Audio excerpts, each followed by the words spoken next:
जरा सोचिए, एक ऐसा इंसान जिसके पास शहर के सबसे पॉश इलाके में, मेरा मतलब है एक बहुत ही शानदार आलीशान बंगला है, एक अच्छी पत्नी है, प्यारे बच्चे हैं। जी, और बैंक में इतना पैसा कि उसे कोई आर्थिक चिंता ही नहीं है। बाहर से देखने पर सब एकदम परफेक्ट। बिल्कुल। वो इंसान हर सुबह सूट बूट पहनकर अपनी टाई ठीक करते हुए काम पर निकलता है, लेकिन असल में वो किसी ऑफिस नहीं जाता, बल्कि वो शहर की सबसे गंदी बदबूदार सड़क पर जाता है। हाँ, फटे पुराने कपड़े पहनता है, अपने चेहरे पर एक भयानक घाव का मेकअप करता है और बैठकर भीख मांगता है। और सबसे हैरानी की बात तो ये है कि वो इंसान भीख मांगकर अपनी उस सफेद पोश नौकरी से कहीं ज्यादा पैसे कमा रहा है। मतलब ये बात तो किसी के भी गले नहीं उतरेगी। तो ठीक है, आइए आज के इस गहन अध्ययन में इस केस की पूरी तह तक जाते हैं। बिल्कुल, क्योंकि शुरुआत में जब हम इस केस की फाइल्स देखते हैं तो ये एक सीधे साधे हत्या या अपहरण के मामले जैसा लगता है। हाँ, एक क्लासिक रहस्यमयी कहानी जो शुरू तो होती है एक इंसान के गायब होने से, लेकिन जल्द ही ये हमारी अपनी सामाजिक छवि, लालच और एक ऐसी दोहरी जिंदगी के मनोवैज्ञानिक चक्रव्यूह में बदल जाती है। सही कहा, जो हमें यह सोचने पर मजबूर कर देगी कि हम असल में हैं क्या। तो इस रहस्य की एक एक परत खोलते हैं। जी, और यहाँ सबसे दिलचस्प बात यह है कि इस केस की शुरुआत उस इंसान से नहीं होती जो गायब हुआ है। अच्छा, तो फिर कहाँ से होती है? शुरुआत होती है एक ऐसी जगह से जो अपने आप में ही एक जीता जागता बुरा सपना है। हम बात कर रहे हैं विक्टोरियन लंदन की स्वैंडम लेन की। ओहो, वो कुख्यात अफीम का अड्डा, बार ऑफ गोल्ड है ना? बिल्कुल सही। डॉक्टर वॉटसन वहां जाते हैं। और देखिए, वॉटसन वहां किसी हत्यारे या चोर को पकड़ने नहीं गए थे। हाँ, वो तो ईसा विटनी नाम के एक शख्स को ढूंढने गए थे। हाँ। और ईसा कोई आम इंसान नहीं था। वो सेंट जॉर्ज थियोलॉजिकल कॉलेज के प्रिंसिपल का भाई था। और यहीं पर हमें उस दौर के समाज का एक बहुत बड़ा विरोधाभास देखने को मिलता है। मतलब ईसा विटनील ऐसे पढ़े लिखे और संभ्रांत परिवार के लोग इस गर्त में कैसे गिर रहे थे? ये सोचने वाली बात है। अगर हम इतिहास के पन्ने पलटें तो ईसा को ये भयानक लत थॉमस डी क्विंसी की मशहूर किताब पढ़ने के बाद लगी थी। ओहो, confessions of an English opium eater. जी हाँ, उस किताब में नशे के उस मायाजाल को इतने काव्यात्मक तरीके से पेश किया गया था कि कई युवा सिर्फ उन सपनों का अनुभव करने के चक्कर में अफीम के गुलाम बन गए। क्या बात है। और वॉटसन जब उस अड्डे में लकड़ी की संकरी सीढ़ियों से नीचे उतरते हैं, मतलब मैं तो उस जगह की कल्पना करके ही सिहर जाती हूँ। बिल्कुल, वो जगह किसी अंधेरी और खौफनाक गुफा जैसी लगती है। वहां सिर्फ धुआं है, लाल बत्तियां सुलग रही हैं और लोग अजीब से मुड़े हुए शरीरों के साथ जमीन पर बेसूध पड़े हैं। हाँ, और यहीं पर इस केस का सबसे बड़ा और चौंकाने वाला मोड़ आता है। बैठा एक बूढ़ा झुर्रियों वाला नशेड़ी आपकी शर्ट खींचकर फुसफुसाए, और जब आप मुड़कर देखें तो वो कोई भिखारी या नशेड़ी नहीं, बल्कि आपका सबसे सम्मानित और तेज तर्रार परिचित हो, खुद शर्लॉक होम्स। वो भी भेस बदलकर अंडरकवर बैठे थे। जी। लेकिन मुझे यहाँ एक बात समझ नहीं आती, होम्स को अपनी जान इतने बड़े जोखिम में डालने की क्या जरूरत थी? वो तो पुलिस को साथ लेकर भी जा सकते थे ना? ये एक बहुत ही अहम सवाल है। देखिए, होम्स वहां शिकार पर थे और उनका तरीका पुलिस से बिल्कुल अलग होता है। अच्छा, कैसे? पुलिस वर्दी में जाती है जिससे अपराधी छुप जाते हैं। होम्स उस दुनिया का हिस्सा बनकर सुराग ढूंढते हैं। उन्होंने वॉटसन को बताया कि वो वहां उस अड्डे के मालिक से छुपकर एक तहकीकात कर रहे हैं। वो लश्कर जो अड्डे का मालिक था? बिल्कुल। लश्कर दरअसल उन नाविकों को कहा जाता था जो उस दौर में ब्रिटिश जहाजों पर काम करते थे, और वो लश्कर होम्स से बदला लेने की कसम खा चुका था। बाप रे, यानी अगर होम्स वहां पहचाने जाते तो सीधा मौत का फरमान था। एकदम सही। लेकिन होम्स उस खतरे के बीच भी नशेड़ियों की बड़बड़ाहट सुन रहे थे, क्योंकि वो जिस कत्ल की जांच कर रहे थे वो कोई मामूली झगड़ा नहीं था। और यहीं से हमारी कहानी उस व्यक्ति की तरफ मुड़ती है जिसके कत्ल की जांच हो रही थी, नेविल सेंट क्लेयर। जी। अब जब हम नेविल की प्रोफाइल देखते हैं तो वो एकदम परफेक्ट लगती है। उम्र 37 साल, ली इलाके में 10 सिडार्स नाम का एक शानदार बंगला, कोई आर्थिक संकट नहीं, बैंक में 200 पाउंड जमा है, जो उस जमाने में एक बहुत बड़ी रकम हुआ करती थी, और उन पर सिर्फ 88 पाउंड का मामूली सा कर्ज है। अच्छी बीवी, प्यारे बच्चे, सब कुछ एकदम सेट है। बिल्कुल एक आदर्श नागरिक की छवि।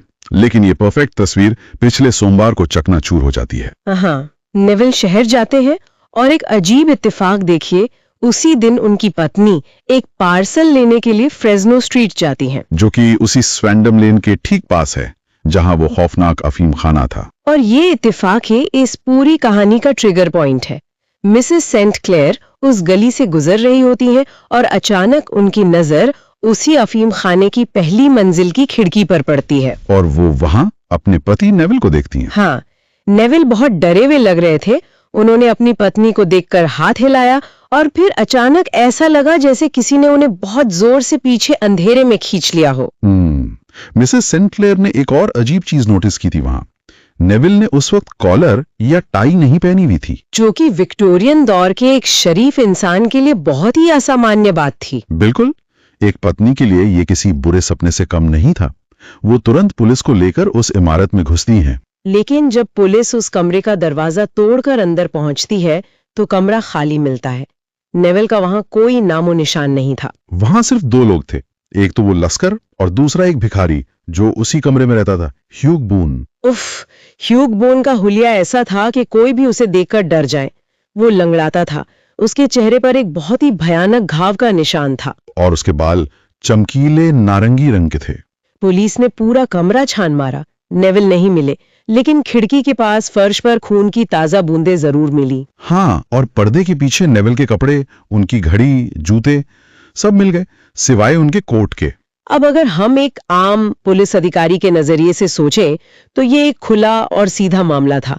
कपड़े वही हैं, खून मौजूद है और एक खतरनाक हुलिया वाला आदमी भी कमरे में है। तो पुलिस का शक तुरंत उस भिखारी पर गया। जी, और ये शक यकीन में तब बदल गया जब कुछ देर बाद नदी के पानी का स्तर कम होने पर खिड़की के ठीक नीचे कीचड़ में नेविल का कोट मिल गया। लेकिन रुके, यहाँ पर मैं पुलिस की थियरी के लॉजिक पर एक सवाल उठाना चाहूंगी। जी कहिए। जब हम इस केस की डिटेल्स पढ़ते हैं तो पता चलता है कि उस कोट में जो मिला वो किसी भी समझदार इंसान के गले नहीं उतर सकता। आप सिक्कों की बात कर रही हैं? हाँ, उस कोट की जेबों में 421 अठन्नियां और 270 चवन्नियां ठूस ठूस कर भरी हुई थी। कुल 691 सिक्के।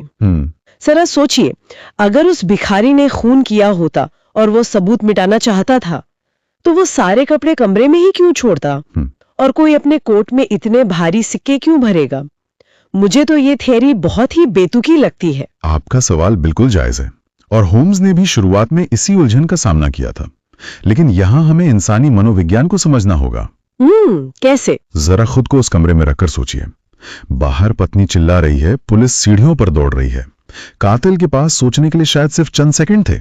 अच्छा, तो वो घबरा गया था? बिल्कुल, उसे लगा कि अगर उसने कोट बाहर फेंका तो वो पानी में तैरता रहेगा। इसलिए जो भी भारी चीज उसे उस वक्त कमरे में मिली, यानी उस भिखारी के दिन भर की कमाई, उसने जल्दबाजी में वो सारे सिक्के कोट में भर दिए ताकि कोट भारी होकर नदी में डूब जाए। जी, ये किसी ठंडे दिमाग से की गई प्लानिंग नहीं थी। ये क्राइम सीन पर एड्रेनालिन और घबराहट में की गई गलती थी। पुलिस ने बूम को गिरफ्तार कर लिया और सबने मान लिया कि नेविल की हत्या हो चुकी है। लेकिन कहते हैं ना कि जब सारे सबूत एक ही दिशा में इशारा कर रहे हों, तब कभी-कभी एक छोटा सा सुराग पूरी कहानी को पलट देता है। और वो सुराग मिसेस सेंट क्लेयर को मिलता है।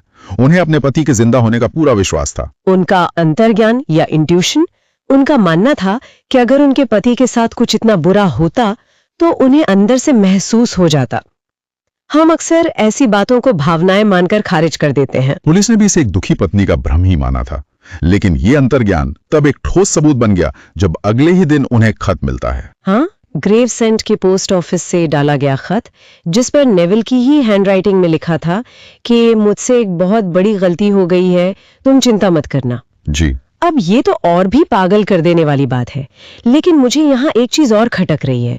उस लिफाफे पर एक बहुत ही गंदे अंगूठे का निशान था। बिल्कुल, तंबाकू खाने वाले इंसान का निशान। मेरा सवाल ये है कि शर्लॉक होम्स को सिर्फ एक खत और एक गंदे अंगूठे के निशान से इतना बड़ा सुराग कैसे मिल गया? यहीं पर होम्स की वो प्रसिद्ध डिडक्टिव लॉजिक काम आती है।